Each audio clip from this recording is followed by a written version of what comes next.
জানেন প্রধানমন্ত্রী শেখ হাসিনা আজ রাষ্ট্রপতির কাছে পদত্যাগপত্র জমা দিয়েছেন এবং আমি তা গ্রহণ করেছি। প্রধানমন্ত্রীর পদত্যাগ ও বৈষম্য বিরোধী ছাত্র আন্দোলনে সৃষ্ট পরিস্থিতিতে আজ বঙ্গভবনের ৩ বাহিনীর প্রধান এবং বিভিন্ন রাজনৈতিক দলের নেতৃবৃন্দ, সুশীল সমাজের প্রতিনিধি ও বৈষম্য বিরোধী ছাত্র আন্দোলনের কয়েকজন সমন্বয়কদের সাথে আলোচনা হয়। শুরুতেই সেনাপ্রধান বিরাজমান সার্বিক পরিস্থিতি ও রাজনৈতিক দলগুলোর সাথে তার আলোচনা সম্পর্কে আমাকে অবহিত করেন। রাজনৈতিক নেতৃবৃন্দ এ সময় তাদের বক্তব্য তুলে ধরেন। সভায় বৈষম্য বিরোধী ছাত্র আন্দোলনের নিহত শহীদদের স্মরণে শোক প্রস্তাব গৃহীত হয়। এছাড়া জরুরি ভিত্তিতে একটি অন্তর্বর্তীকালীন সরকার গঠনের সিদ্ধান্ত নেওয়া হয়। সকল দল ও অংশীজনদের সাথে আলোচনা করে গঠিত অন্তর্বর্তীকালীন সরকার যত দ্রুত সম্ভব নির্বাচনের ব্যবস্থা করবে।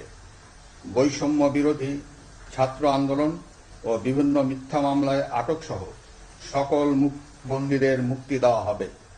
বৈষম্য বিরোধী ছাত্র আন্দোলনের নিহতদের পরিবারদের ক্ষতিপূরণ প্রদান ও আহতদের সুচিকিৎসার প্রয়োজনীয় সকল সহায়তা দেওয়া হবে। সর্বসম্মতিক্রমে বিএনপির চেয়ারপারসন বেগম খালেদা জিয়াকে মুক্তি দেওয়ার সিদ্ধান্ত নেওয়া হয়। প্রিয় দেশবাসী, আমি দেশের আইন শৃঙ্খলা পরিস্থিতি স্বাভাবিক করতে এবং লুপ্তরাজ ও ধ্বংসাত্মক কর্মকাণ্ড বন্ধ করতে রাজনৈতিক দলগুলোর প্রতি আহ্বান জানাচ্ছি। জনগণের জানমাল ও রাষ্ট্রীয় সম্পদ রক্ষায় সশস্ত্র বাহিনীকে কঠোর পদক্ষেপ নেওয়ার নির্দেশ প্রদান করছি। সাম্প্রদায়িক সম্প্রীতি ও সংখ্যালঘুদের নিরাপত্তা নিশ্চিত করতে এবং সরকারি সম্পত্তি রক্ষায় সকলকে এগিয়ে আসার আহ্বান জানাচ্ছি। দেশের অর্থনীতি, প্রশাসন ও শিল্প কলকারখানা চালু রাখার লক্ষ্যে সকলকে কার্যকর ভূমিকা রাখার আহ্বান জানান।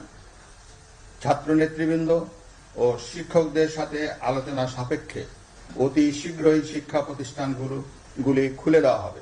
এছাড়া যারা হত্যা ও সহিংসতার সাথে জড়িত নিরপেক্ষ তদন্তের মাধ্যমে তাদেরকে আইনের আওতায় আনা হবে। গণপ্রজাতন্ত্রী বাংলাদেশের সংবিধান অনুযায়ী অনতি বিলম্বে বর্তমান সংসদ বিলুপ্ত করা হবে। দেশের সকল অফিস আদালত আগামীকাল থেকেই স্বাভাবিকভাবেই চলবে।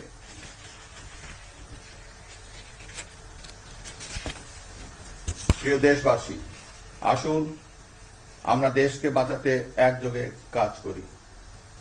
পারস্পরিক হিংসা বিদ্বেষ ভুলে ও প্রতিহিংসার ঊর্ধ্বে উঠে দেশকে এগিয়ে নিতে নিজ নিজ অবস্থান থেকে ভূমিকা রাখার জন্য আমি বিনয়ের সাথে আপনাদের প্রতি অনুরোধ করছি। একটি সুন্দর ও সোনালী ভবিষ্যতের প্রত্যাশায় আমরা এগিয়ে যাব ইনশাআল্লাহ। মহান আল্লাহ আমাদের সহায় হন। খোদা হাফেজ। বাংলাদেশ চিরজীবী হোক।